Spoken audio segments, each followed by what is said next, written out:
आप राज्यपाल की जाने को लेकर ये कह रही हैं कि देरी से पहुंचे, आप ये नहीं देख रही कि ममता बनर्जी अभी भी नहीं गई हैं। शिशिर बाजोरिया जी, एक तो उस सवाल का जवाब दीजिएगा जो सोफिया जी ने शुरू में ही उठाया है। वो कह रही है बीजेपी की साजिश है, क्यों मुर्शिदाबाद ही जला, क्यों बाकी जगहों पर इस तरह का असर नहीं हुआ। और यहाँ वो कह रही है मिलीभगत से बांग्लादेश से आपने बाहरी लोग बुलाए और माहौल खराब करने की कोशिश की। दूसरा ये वो कह रही है कि देर लग गई। सवाल ये भी कि ममता बनर्जी तो देर से भी नहीं पहुंची। कृष्णा जी, मैं इनका ये आरोप का जवाब देने से पहले आपने ही अभी दिखाया था हमारे बंग प्रदेश के पश्चिम बंगाल के एक मंत्री का एक बयान, जहां की वो ये कहती हैं ये सब हुआ है बंगाल को नीचा दिखाने के लिए। शुरुआत में एकदम आपने दिखाया था यहाँ के एक माननीय मंत्री का बयान।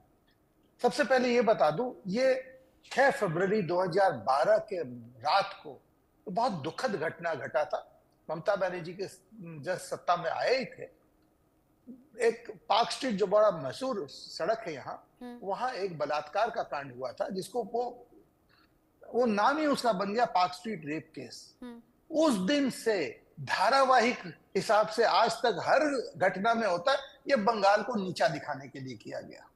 हर चीज ये बंगाल को नीचा दिखा। हाँ, बंगाल को नीचा देखना पड़ रहा है, हम भी यहाँ के बाशी है, हमें यहाँ नीचा देखना पड़ रहा है, हमारा सर झुक जाता है क्योंकि हमारी जो मौजूदा हुकूमत है उनके कारण। अब एक एक करके अभी जो ये बोली है मैं उस पर आता हूँ।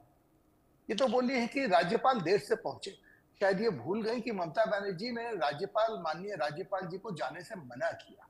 मैं तो एक बात उल्टा पूछूं हमारे माननीय मुख्यमंत्री महोदया से, मुख्यमंत्री महोदया आप तो मेरी भी मुख्यमंत्री है, आपने खुद राज्यपाल जी को क्यों नहीं कहा कि राज्यपाल जी आपका एक बार जाना बहुत जरूरी है, वहां लोग त्राही त्राही मचा रहे हैं, हिंदू वहां से पलायन कर चुके हैं।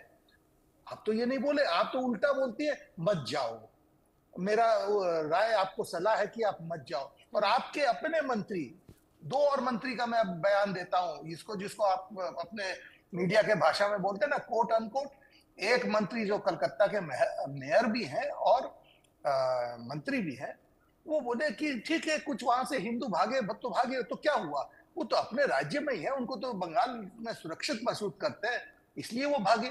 मंत्री जी मानते हैं कि लोग वहां से भागे, दूसरे इनके मंत्री खड़े होकर बोलते हैं कि मैं पूरे बंगाल को अचल कर दूंगा, और वो हावड़ा ब्रिज को अचल करके दिखा दिए, एक ट्रेलर दिखा दिए।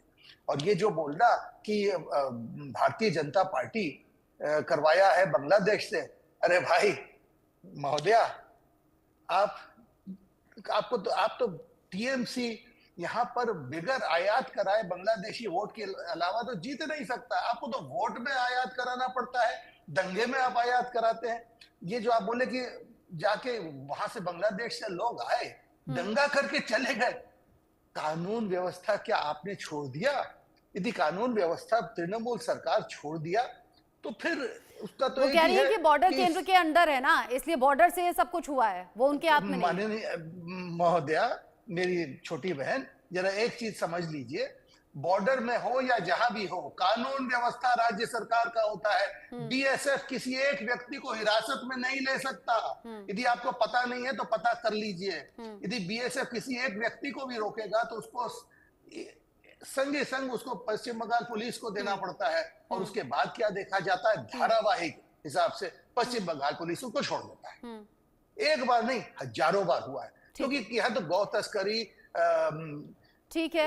अब इस पूरे घटनाक्रम में बीजेपी टीएमसी पर आरोप लगाएगी, टीएमसी बीजेपी पर आरोप लगाएगी। अबू शर्मा जी, सवाल ये है कि पश्चिम बंगाल बार बार सुलगता रहेगा, आरोप प्रत्यारोप होता रहेगा। यहाँ आरोप ऐसा भी है कि चुनाव नजदीक है, इसीलिए बंगाल को आग की लपटों में झोंक दिया गया।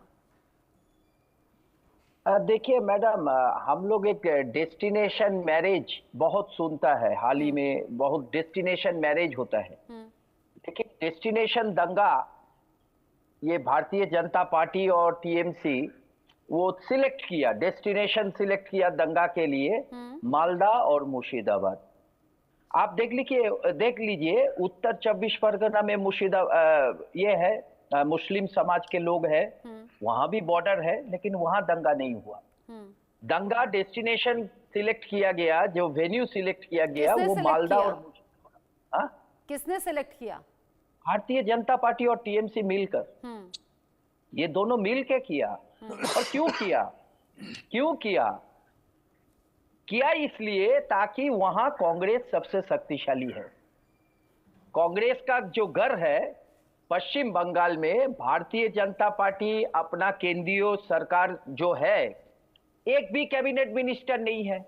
बंगाल का विकास के लिए एक भी सिर्फ चर्चा करना, आलोचना करना बिना बंगाल का विकास के लिए एक पैसा का योगदान भारतीय जनता पार्टी का नहीं है पिछले 11 सालों से। यूपीए गवर्नमेंट था, राजीव गांधी जी का गवर्नमेंट, नरसिम्हा राव जी का गवर्नमेंट, पीवी नरसिम्हा राव जी का गवर्नमेंट, सबका गवर्नमेंट